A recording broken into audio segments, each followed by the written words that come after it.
Assalamualaikum warahmatullahi wabarakatuh. Para sahabat dimanapun Anda berada, semoga diberikan kesehatan dan rejeki yang barokah, amin amin ya robbal alamin. Dan kembali lagi di channel Cerita Nusantara. Untuk yang baru bergabung, jangan lupa silahkan tekan tombol subscribe-nya, like dan share. Jangan lupa komen. Terima kasih.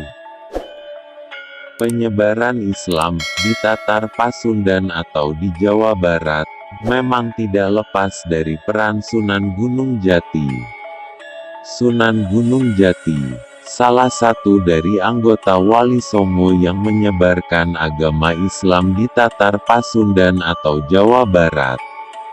Setelah Sunan Gunung Jati wafat, banyak tokoh yang terus berjuang mendakwahkan ajaran Islam.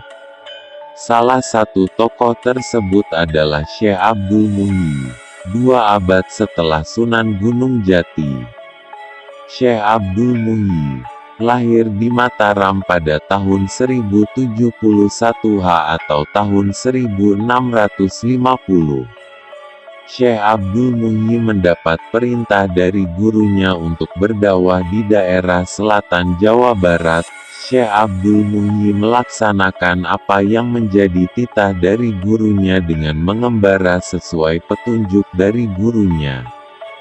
Dikisahkan ketika Syekh Abdul Muhyi tiba di Lebak Siu, dia mendapatkan serangan dari kalangan Jawara yang memiliki ilmu hitam, yaitu Mbah Ibra dan Mbah Asmun.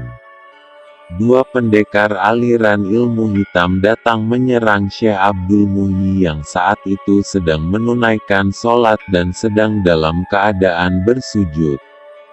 Keadaan itu mereka anggap sangat menguntungkan bagi keduanya, sebab mereka akan dengan mudah menyerang Syekh Abdul Muhyi dari belakang.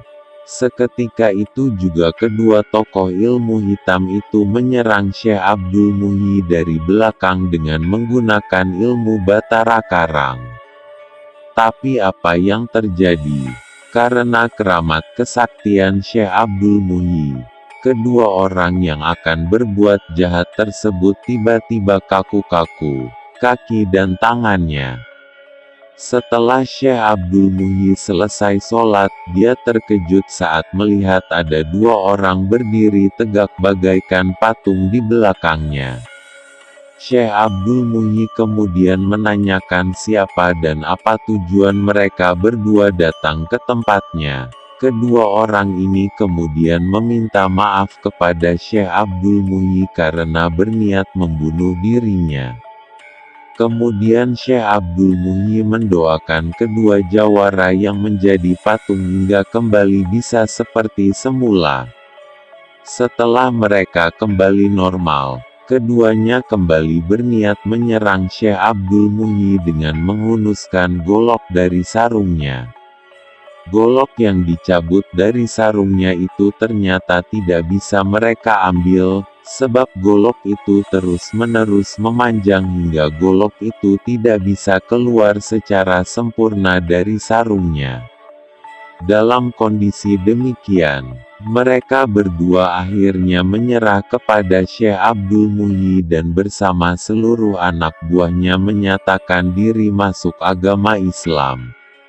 Dengan karomah kesaktian yang dimiliki Syekh Abdul Muhyi, akhirnya dia mampu menaklukkan kedua jawara itu dan akhirnya memeluk agama Islam. Kini makam Syekh Abdul Muhyi di Pamijahan Kabupaten Tasikmalaya selalu dibanjiri peziarah yang datang ke makamnya. Terima kasih sudah menyimak ceritanya. Bila ada kekurangan atau kesalahan, mohon maaf yang sebesar-besarnya, karena kebenaran hanya milik Allah semata.